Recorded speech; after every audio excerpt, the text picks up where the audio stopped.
How, the merry hell, can I navigate the never-ending culture wars in nerd culture and beyond? I'm aware I am probably asking the wrong person, but what the hell?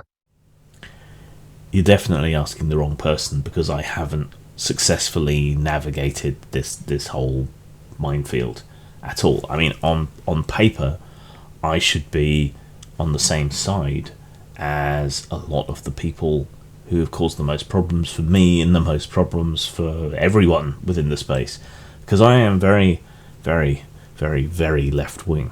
I am a left anarchist, in fact.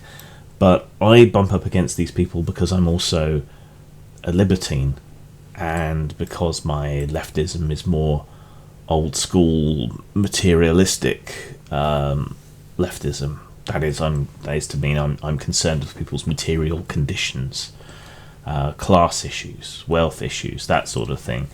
And they appear to be more interested in the much more bourgeois arena of identity politics, and of wanting to witch hunt people, frankly. I think it's quite a sort of venal motivation that drives a lot of these people, unfortunately. So even though on paper I should be on the same side as them, the fact that I'm more of an old school leftist and anti-authoritarian and anti-censorship, which the left used to be, and because I'm a libertine and I'm interested in sex and sexuality in gaming and horror, and if not historical accuracy, historical plausibility or cultural plausibility. So my games often contain characters or villains or societies that are imperfect, have bigotries, because conflict is where story and game comes from, really. So I think it's important to have that. So because of all that, I get a lot of flack off them.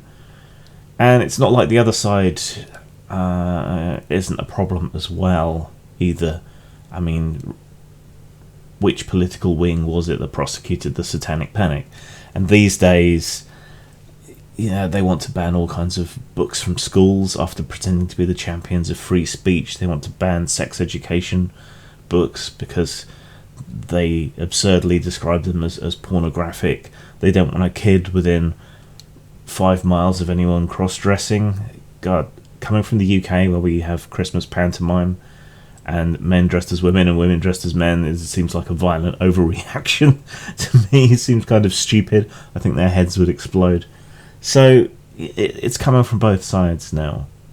So what can you do? How do you navigate that? Well, it's a lot like the answer I gave about your audience. You can't control your audience, and you can't control how people are going to pigeonhole you, or treat you, or how they're going to critique your work.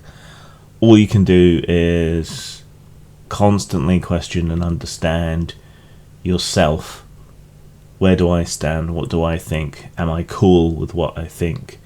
Does it stand up to scrutiny? It's a lot of work. It can be a little bit painful, perhaps. It helps to have a depressed brain because you do all this naturally anyway.